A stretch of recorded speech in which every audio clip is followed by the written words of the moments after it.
रहमान रहीम। मुझे ख़्याल में एॾी शानदार तक़रीर खां पोइ उन खां पोइ ॻाल्हाइणु ॾाढो ॾुखियो आहे। ऐं जंहिं तरीक़े सां सिंध जे हक़नि जी ॻाल्हि, सिंध जी मासूमियत जी ॻाल्हि, सिंध जी बेबसीअ जी ॻाल्हि ऐं सिंध जे माण्हुनि में ख़ुददारी पैदा करण जी ॻाल्हि जेका महर दवाई करे वियो, उहो शायदि मुंहिंजे वस जी ॻाल्हि न आहे। ऐं साईं अयाज़ ऐं सभिनी दोस्तनि जो शुक्रगुज़ार आहियां। पर महर साहब खे हिकिड़ी दवाई साहब खे हिकिड़ी गुज़ारिश आहे त हिन दुनिया में जेकी इंसाननि खे क़त्ल करण लाइ हथियारनि जी स्मगलिंग थिए थी, उन में को बि सिंधी शामिल कोन्हे। हिन दुनिया में मासूम ॿारनि खे नशे जी आदत विझण वारे लाइ जेका मंशियात जी स्मगलिंग थिए थी, उन में को बि सिंधी शामिल कोन्हे। मस्जिद, मंदिरनि, इमाम बारगाहनि ऐं चर्चनि ते जेका सुसाइड बम्बिंग थिए थी, उन में बि सिंधी माण्हू इन्वॉल्व कोन्हे। फ़िरकावारियत ऐं जेका साईं चयो त शलवार जो पांचो किथे रखिजे, पटके जो रंग कहिड़ो हुजे, मुछूं रखजनि या लाराइजनि, आमीन ज़ोर सां चइजे या आस्ते चइजे, हथ हिते ॿधजनि या हिते ॿधजनि, टंगूं बंदि करे रखजनि या खोले पढ़जनि, इन नफ़रतनि जो बि शिकार अञा ताईं सिंधी माण्हू कोन्हे। उन जी वजह छा आहे? उन जी वजह आहे सूफ़ी क़ुर्बान में। हे सूफ़ी हिननि हिकिड़ी ज़ंजीर ठाहे छॾी आहे, नफ़रतनि खे सिंध में घिड़ण नथा ॾियनि। सूफ़ी आहे छा? सूफ़ी अज़म छा आहे? हिकिड़ो नुक़्ते नज़र आहे जंहिंसां इलाही सूफ़ियुनि जो इख़्तिलाफ़ बि आहे त जॾहिं ख़ालिक़े काइनात हिन काइनात खे बनायो पे, तॾहिं हुन हुकुम ॾिनो कुन माना हुकुम त थी वञ। जॾहिं हिन काइनात में उन हस्तीअ खां सवा को बि मौजूदु कोन हो, त पोइ इहो हुकुम कंहिंखे ॾिनो वियो? तॾहिं सूफ़ी चवनि था त ख़ालिक़े काइनात पंहिंजो पाण खे हुकुम ॾिनो त तूं थी वञ, ऐं हीअ काइनात जेका ठही आहे उहा उन ख़ालिक़े काइनात जे ख़ूबसूरत ऐं हसीन जलवनि सां ठही आहे। ऐं उहे ई हिन काइनात जो जेको नज़ारो अचे थो, उहो ख़ालिक़े काइनात जो हुस्न आहे जेको हिते फैलियल आहे। ऐं उन खां पोइ उन हुस्न जी तलाश लाइ जुस्तजू, तलाश, वैल्यूज़ ऐं क़ुर्बानियूं ऐं महिनतूं जंहिं जज़्बे खे ॾिनियूं वयूं, उन जो नालो आहे इश्क़। ऐं इश्क़ खे चयो वियो त हिन काइनात में ख़ालिक़े काइनात जी जॻह जॻह ते हुस्न फैलियल आहे। तव्हां वञो उन हुस्न खे हथु करियो ऐं उहो इश्क़ करियो, उहा जुस्तजू करियो, उहा तलाश करियो त तव्हांखे किथे थी मिले। इन लाइ थी सघे थो कंहिंखे ख़ालिक़े काइनात जो हुस्न जेको सो मंदर में मिलियो हुजे, कंहिंखे मस्जिद में मिलियो हुजे, कंहिंखे इमाम बारगाह में मिले, कंहिंखे जेको सो चर्च में मिले, कंहिंखे हथ ॿधण सां मिले, कंहिंखे हथ खोलण सां मिले, कंहिंखे 5 वक़्त मिले, कंहिंखे 3 वक़्त मिले। इहो ख़ालिक़े काइनात जे हुस्न जी तलाश आहे जेका असांखे सूफ़ियनि सेखारी। इन लाइ सिंध में कम अज़ कम इहे नफ़रतूं पैदा न थियूं जेकी ॿियनि हंधनि ते क़त्ल जो वाजिबु थियनि थियूं ऐं ॿियनि इंसाननि खे मारण लाइ वाजिबुल क़त्ल चइजे थो। सिंध उन खां पाक आहे। ऐं इहा जेका जुस्तजू ऐं जेका तलाश आहे, ऐं ॿिए सूफ़ी असांजे सभ खां वॾे सूफ़ी शाह लतीफ़ साईं कमाल कयो। शाह लतीफ़ साईं इहो कमाल कयो त ख़ालिक़े काइनात जूं खूबियूं कंहिं वटि। ख़ालिक़े काइनात कंदो छा आहे? ख़ालिक़े काइनात तख़लीक़ कंदो आहे, पैदा कंदो आहे। ख़ालिक़े काइनात रिज़्क़ ॾींदो आहे। ख़ालिक़े काइनात पालना कंदो आहे। ख़ालिक़े काइनात परवरिश कंदो आहे। ख़ालिक़े काइनात उन ॿार खे बि ॾींदो आहे जेको घुरी नथो सघे, ऐं काठ जे अंदरि ॾींदड़ जनम वठंदड़ हिकिड़े कीड़े खे बि ॾींदो आहे। त ख़ालिक़े काइनात जूं उहे खूबियूं अगरि कंहिं इंसाननि में ॻोल्हजनि थियूं त उहा आहे औरत, जेका पैदा कंदी आहे, जेका परवरिश कंदी आहे, जेका हिफ़ाज़त कंदी आहे, जेका अणघुरिए ॿार खां ॿार घुरी न सघंदो आहे त खीरु ॾींदी आहे, उनखे ख़बर पवंदी आहे त ॿार बुख ते आहे। इहे ख़ालिक़ काइनात जूं ख़ूबियूं आहिनि जेके औरत खे मिलियूं। ऐं शाह लतीफ़ जो वॾे में वॾो कमाल इहो आहे त उन जे सूरमियुनि में को बि मर्द कोन्हे, सभु जूं सभु औरतूं। ऐं उहे औरतूं के आम औरतूं के बादशाह जी शहज़ादियूं कोन्हनि, के वॾे दर जूं औरतूं कोन्हनि, पर हिन अज़ीम मुफ़क्कर ॾिसो त पंहिंजूं सूरमियूं चूंडियूं किथां। ऐं उन पैगाम कहिड़ा ॾिना। साईं जीएम सैयद जी वॾे में वॾी ख़ूबी इहा आहे त साईं जीएम सैयद जेकॾहिं पैगाम लतीफ़ न लिखे हा त शायदि असीं बि साईं महर दवाईअ जी ॻाल्हि वांगुरु त वञी सिर्फ़ु पंहिंजा पुट घुरूं हा दरगाह ते। पर इहो साईं जीएम सैयद जो कमाल हो, जंहिं चयो त हीउ मुफ़क्कर हो, हिन वतन ऐं धरतीअ जी हिफ़ाज़त कई ऐं हिन सूरमियूं कहिड़ियूं पैदा कयूं। कंहिं बि इंसान में जेकॾहिं 4 ख़ूबियूं न हूंदियूं, कंहिं बि क़ौम में, कंहिं धरतीअ जे वारसनि में, उहा क़ौम ज़िंदा रही नथी सघे। सभ खां पहिरीं मुहबत, सभ खां पहिरीं ख़ूबी हुजे त असांखे पंहिंजे वतन सां, पंहिंजे ज़मीन सां, पंहिंजे मिटीअ सां, पंहिंजे धरतीअ सां मुहबत हुजे। हुबल वतनी सभ खां पहिरीं ख़ूबी हूंदी आहे कंहिं इंसान जी। लतीफ़ साईं उन लाइ सूरमी किथां पियो ॻोल्हे? का बादशाह सादी न, को शहज़ादो न, को वॾे में वॾो भोतार न, पर थर जी ॼाई हिकिड़ी ग़रीब औरत ऐं गैर मुस्लिम औरत मारवी। वाझाए वतन खे जे आऊं हित मुयास त घोर मुंहिंजी सूमरा कज पवारनि पास, मुयाई जियास जे वञे मड़ मलीर ॾे।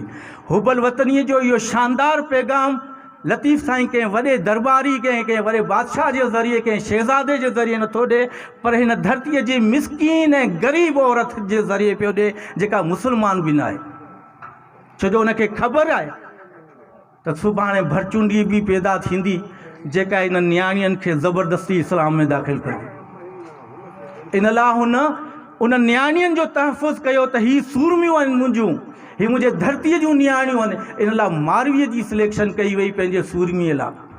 जेकॾहिं तव्हांखे पंहिंजे वतन सां मुहबत आहे त तव्हांखे जदोजहद करणी पवंदी। पंहिंजे वतन जे लाइ, जीअं महर साहब ॿुधायो त पंहिंजे वतन लाइ जुस्तजू करणी पवंदी, इल्मु हासिलु करणो पवंदो, साइंसदान पैदा करणा पवंदा, मुदब्बर ऐं दानिश्वर पैदा करणा पवंदा, हिन धरतीअ जा हिलाली फर्ज़न पैदा करणा पवंदा। उन लाइ जदोजहद करणी पवंदी। त जेकॾहिं तव्हांखे वतन जी मुहबत हुबल वतनी मारवी थी सेखारे त जदोजहद, जे पेरनि हलणु छॾियो त हथनि भर हलंदी आसि, जे हथनि हलणु छॾियो त सीने भर सुर कंदी आहे। इन खां वधीक जदोजहद छा आहे? सॼे जिस्म जो उज़वो इस्तेमालु करे पोइ चए मिलियो जे मिलंदी आसि, न त घोरी जान जतन था। ऐं इहो जदोजहद जो पैगाम लतीफ़ साईं कंहिं वटां थो ॾे? ससीअ वटां, जेका हिकिड़ी ग़रीब मिसकीन जी औरत आहे। ऐं उहा ग़रीब मिसकीन औरत जेका आहे उहा बि बुनियादी तौरु नान मुस्लिम औरत आहे, नान मुस्लिम नियाणी आहे। छो जो लतीफ़ खे ख़बर हुई त सुभाणे सिंध अहिड़ी हूंदी जंहिंमें गैर मुस्लिम नियाणियूं महफ़ूज़ न हूंदियूं। इन लाइ हुन लतीफ़ पंहिंजी सूरमीअ में वरी बि ससीअ खे आंदो ऐं ससीअ जे ज़रिए जदोजहद जो पैगाम ॾिनो। जेकॾहिं तव्हांखे वतन सां मुहबत आहे, जेकॾहिं तव्हांखे पंहिंजे वतन सां मुहबत आहे त तव्हां जदोजहद कंदव, महिनत कंदव। ऐं वतन जी मुहबत, वतन जी आज़ादी, वतन जी ख़ुशहाली क़ुर्बानीअ खां सवाइ कॾहिं कोन थी थिए। त लतीफ़ साईं जेको टियों दर्स थो ॾे उहो क़ुर्बानीअ जो थो ॾे। उन जे लाइ बि पंहिंजे किरदार जी चूंड किथां थो करे? कंहिं बादशाह ज़ादी वटां न, कंहिं शहनशाह वटां न, पर हिकिड़ी ग़रीब मिसकीन न्याणी सुहिणीअ वटां। कारी राति कचो घड़ो, 29 ऊंधाई। तव्हां हालतूं ॾिसो त लतीफ़ सूरमीअ जी सिलेक्शन कीअं पियो करे ऐं उहा क़ुर्बान थी थिए पंहिंजी मंज़िल जी हासिल करण लाइ। त इहो जेको सूफ़ियनि जो दर्स हो, हिते 4 सूफ़ियनि जा नाला लिखियल आहिनि। मूं तव्हांखे ॿुधायो त सूफ़ीअज़म बेसिकली वहदतुल वजूद जो जेको क़ाइल आहे, वहदतुल वजूद चए थी त ख़ालिक़े काइनात जो हुस्न हिन काइनात में फैलियल आहे, उनखे तलाश करियो। सरमद खे हर खूबसूरत इंसान में, हर खूबसूरत वण में, हर खूबसूरत दरिया में, हर खूबसूरत पहाड़नि में सरमद खे ख़ुदा नज़र ईंदो हो। असांजे निसाबी किताब जंहिं बादशाह खे इंसाफ़ पसंद बादशाह था चवनि औरंगज़ेब, उन खबीस इंसान सरमद खे शहीद कराए छॾियो। ऐं अॼु बि सरमद जी जेका दरगाह आहे उहा लाल पंहिंजो जामिया मस्जिद दिल्ली जे छा आहे, ऐं इहो औरंगज़ेब आलमगीर जेको आहे सो इहे हमेशह फोरू लुटेरा इहे असांखे हमेशह पढ़ाया था वञनि। इब्ने कासिम हिते जूं नियाणियूं अगवा करे सलमान बिन अब्दुल मलिक खे गिफ्ट कयूं। मुंहिंजे हिकिड़े दोस्त जेको जंहिंजो तालुक़ु जमायत इस्लामीअ सां, ऐं उन चयो त बाबुल इस्लाम था मल्हायूं ऐं मोहम्मद बिन कासिम जो ॾींहुं था मल्हायूं। मूं चयो छाजे लाइ? चई त हुन अवां सिंधियुनि उर्दू ॻाल्हाईंदड़ हुन अवां सिंधियुनि खे मुस्लमान कयो। पर महर ॿुधायो त जंहिं नबी पाक जे टाइम ते हुन ॿुधायो त हितां मूंखे हीर थी अचे, हुन चयो त केरु मुस्लमान कोन हो। तॾहिं मूं हुनखे चयो, मूं चयो साईं ॻाल्हि ॿुध, जॾहिं वलीद बिन अब्दुल मलिक जी हुकूमत तब्दील थी वई, जंहिंजो एजेंट हूंदो हो हिजाज बिन यूसुफ, हिकिड़ो ख़त इन खां पहिरीं नबी करीम सल्लल्लाहु अलैहि वसल्लम तो लिखे हिकिड़े बादशाह खे, ऐं नबी करीम सल्लल्लाहु अलैहि वसल्लम उन ख़त में लिखे पियो त अल्लाह हिकु आहे, ला शरीक आहे, ऐं आऊं मोहम्मद रसूलुल्लाह उनजो रसूल आहियां। तव्हां जे हिते इबादत था करियो उहे सचा ख़ुदा न आहिनि, ख़ुदा वाहिदो ला शरीक आहे। हिकिड़ो ख़त नबी करीम सल्लल्लाहु अलैहि वसल्लम जो वञे थो यमन जे बादशाह ॾांहुं, ॿियो ख़त राजा ॾाहिर ॾांहुं थो अचे, ऐं उन ख़त में लिखियलु आहे, उन ख़त में इहो लिखियलु आहे त असांखे देबल जा जेका कैदी जेको जहाज़ लुटियो वियो उहो वापसि करियो। असां ॿुधो आहे त अव्हांजे धरतीअ ते कणिक पैदा थी थिए त उहा असांखे कणिक ॾियो। अवी असांजे इराक़ जी सुल्तनत जो हिसो थियो ऐं असांजा बाग़ी वापसि करियो। बाग़ी केरु आहे? बाग़ी उहे नबी करीम सल्लल्लाहु अलैहि वसल्लम जो औलाद हो जंहिंखे बनु उमैया हुकूमत ॻोल्हे ॻोल्हे पे मारियो, ऐं उन्हनि अचे राजा ॾाहिर वटि पनाह वरिती, ऐं मोहम्मद राजा ॾाहिर उन्हनि सभिनी ख़तनि जो जवाबु ॾिनो त असां इहो कुझु न कंदासीं। तव्हांजा बाग़ी असांजा साम्य, ऐं जेको माण्हू असां वटि पनाह थो वठे असां पाण खे माराए छॾींदासीं, पर उनखे का आंच न ॾींदासीं।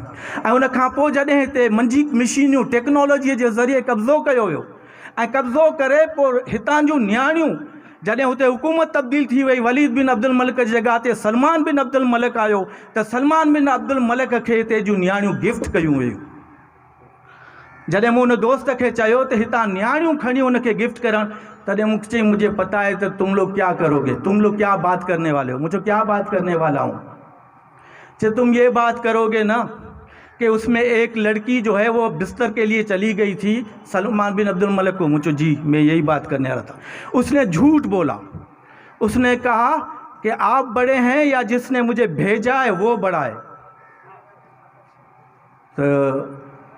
तो लड़की ने अपने आप को बचाने के लिए, जब बादशाह ने सलामत ने अमीरुल मोमिनीन ने कहा कि जी मैं बड़ा हूँ, मैं खलीफा हूँ, मैं तो खलीफा हूँ, वो तो एक आम सिपह सालार है, तो लड़की ने कहा कि फिर मैं आपकी लायक नहीं हूँ। तो ये जो हमारा दोस्त था वो मुझे कह रहा है कि लड़की ने झूठ बोला था अपने आप को बचाने के लिए। मैंने कहा ये झूठ कहाँ बोला था? कहता है बगदाद में। मैंने कहा लड़की कहाँ की थी? कहते सिंध की। मैंने कहा बगदाद पहुंची कैसे? कहता है ये तो मोहम्मद बिन कासिम ने भेजी। मैंने कहा फिर लैंग्वेज का फ़र्क है ना, सिंधी में इसको बड़वा कहते हैं, तुम लोग मुजाहिद कहते हो। जो लड़की खुशामदी के लिए भेजी जाए उसके लिए तो हमारे लिए बड़वा लफ्ज़ इस्तेमाल होता है, और तुम कहते हो जी हम वर्सी मल्हाएंगे मुजाहिद की। तो बुनियादी तौर जेकॾहिं ॾिसजे तो सिंध जे औरत खे लतीफ़ इज़त ॾिनी ऐं असांजे शाइरी जो मुंबो बनायो। तो सरमद खे बुनियादी तौर ते हर ख़ूबसूरत शइ में ख़ुदा नज़र ईंदो। ऐं मंसूर हिलाजी ते लिखियो पियो इनल हक़। मंसूर हिलाजीअ खे पंहिंजो पाण पंहिंजे अंदरि ख़ुदा नज़र ईंदो। ऐं जॾहिं उनजे सूफ़ीज़म, उनजे वहदतुल वजूद, उनजो हुस्न जी तलाश, उनजे इश्क जी ज़ोरावरी एतिरी सख़्त हुई जो उनखे पंहिंजे अंदरि जॾहिं नज़र ईंदो तॾहिं हू चवंदो इनल हक़। ऐं जॾहिं होश में ईंदो तॾहिं माण्हू चवंदा साईं तूं छा पियो चईं? चई यार ही त मूं ग़लति चयो, जेकॾहिं आउं अहिड़ी हरकत करियां त मूंखे मारियो वञे। ऐं मुलनि फ़तवा ॾिनी मंसूर जे लाइ त मंसूर काफ़र। ऐं जॾहिं मंसूर खे वरी बि मंसूर खे जॾहिं मारियो पियो वियो त मंसूर वरी चयो इनल हक़।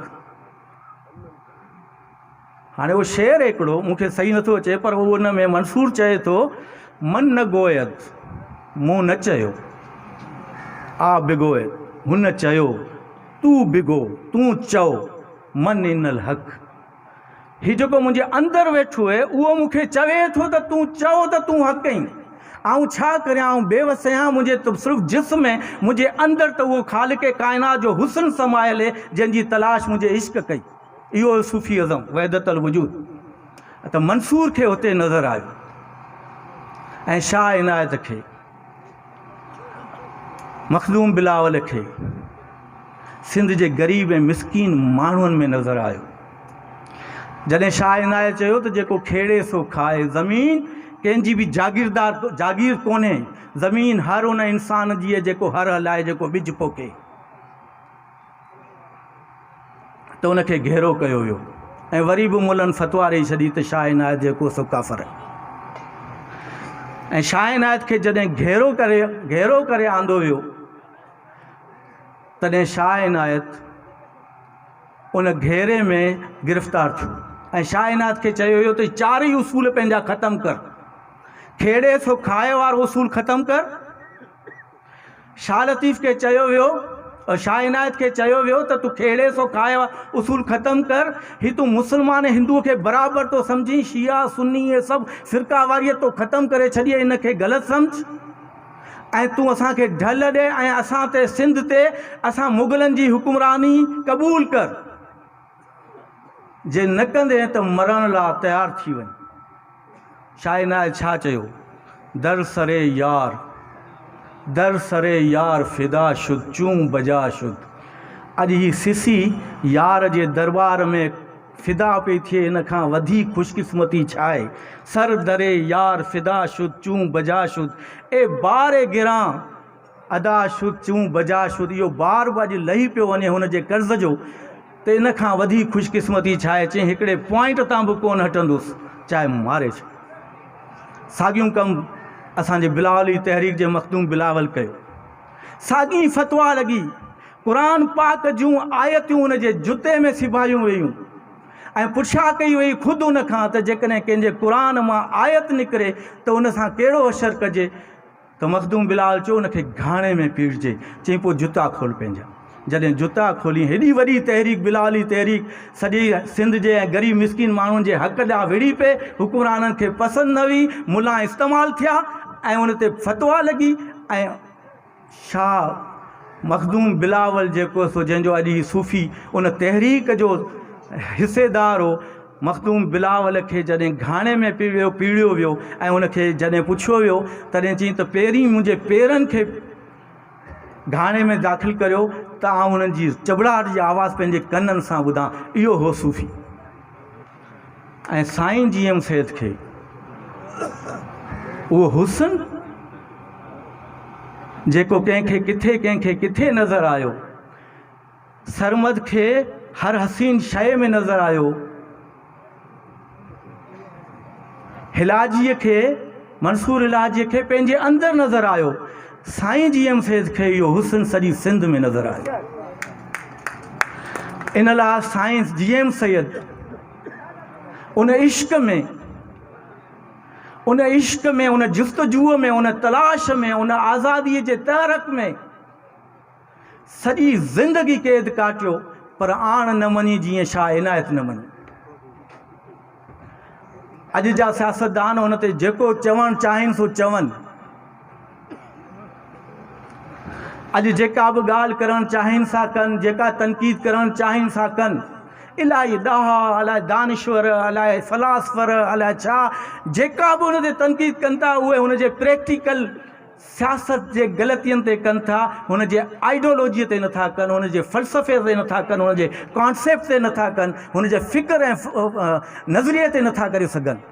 छो जो हुननि जे नज़रिए ते जेकॾहिं कनि था त पोइ हू पाण गद्दार था सजनि। छो जो हुनजो नज़रियो हो त सिंध हिकु आज़ादु ऐं ख़ुदि मुख़्तियार वतन रहे। कहिड़ो हिलाली पुटु हूंदो जेको इहा ख़्वाहिश न रखंदो हूंदो। इन लाइ हुनजो नज़रियो, हुनजी सोच ते कॾहिं बि तनक़ीद नथी थिए। अलबत्ता वनी यूनिट लाइ अलबत्ता ही मस्जिद मंज़िल गाह ते ही इलेक्शन न विड़िया, इहे प्रैक्टिकल पॉलिटिक्स ते हुनजी तनक़ीद थिए थी। कॾहिं बि हुनजे फ़िक्र ऐं नज़रिए ते अॼु ताईं कंहिं न लिखियो आहे त इहो ग़लति हो। जेकॾहिं सिंधी जो माण्हू को सिंधी त महर साहब चयो त पोइ उहो हिलाली पुट ई न हूंदो जेको इहो लिखे त सिंध जे हक़नि जा, सिंध जे वसीलनि जा मालिक सिंधी न को ॿियो हुअणु खपे। त हीअ आहे सूफ़ीइज़म। हीअ उहा दीवार आहे जेका असांजी टोड़ी पे वञे हिननि 4 ज़िलनि में, जेकबाबाद में, शेदादकोट, कंबर में, लाड़काणे खां परियां हीअ जेका घोटकीअ में, ही 4 जेका असांजा उत्तर जा ज़िला आहिनि, अॼु उन में असां वटि फ़िरका वारियत पई अचे। अॼु उन में असां वटि मज़हबी इंतिहा पसंदी दाख़िल पई कई वञे। हिते वॾियूं वॾियूं कुवतियूं आहिनि जेके असांखे हिन पांचे ते, शलवार जो पांचो किथे रखिजे इन ते विढ़ाइण थियूं चाहिनि, मुछूं रखिजनि या न रखिजनि इन ते सिंधी क़ौम खे बंटवारो करणु था चाहिनि, हथ हिते ॿधिजनि या हिते ॿधिजनि। शायदि ख़ालिक़े काइनात इन्हनि इबादतनि जो मोहताज आहे त हथ किथे ॿधिजनि, पेर खोलिजनि या ॿधिजनि, शलवार जो पांचो, हीअ हेॾी वॾी हेॾे वॾी काइनात जो मालिक हाणे अचे हिते बीठो आहे। हिननि मुलनि मुंहिंजे ख़ुदा खे बि क़ैद करे छॾियो आहे, नंढो करे छॾियो आहे। जॾहिं त मुंहिंजो ख़ुदा उन हुस्न जे अंदरि आहे जंहिंखे शाह लतीफ़ ॻोल्हियां शाह लतीफ़ चयो त हिन जी जुस्तजू एॾी ख़ूबसूरत आहे, हिन जी जुस्तजू एॾी प्यारी आहे जो मिलण त पंहिंजी जाइ ते, पर हिन मंज़िल जी जेका तलाश है, जेको मुंहिंजो इश्क़ है, मुंहिंजो जेको वैल्यूज़ है, जेको हिन हुस्न खे तलाश पियो करे, ॻोल्हियां मल्हा शालम होत मन अंदरि जा लोच मिलण सां माठी थियनि। ईअं न थिए जो मुंहिंजे दिलि जे अंदरि जेको जुस्तजू तलाश जे लाइ इश्क़ जेको छोलियूं पियो हणे, ईअं साम्हूं अचे त इहो माठ न थिए। इहा जुस्तजू ऐं तलाश जारी रहे जेसीं सिंध आज़ादु रहे। महिरबानी।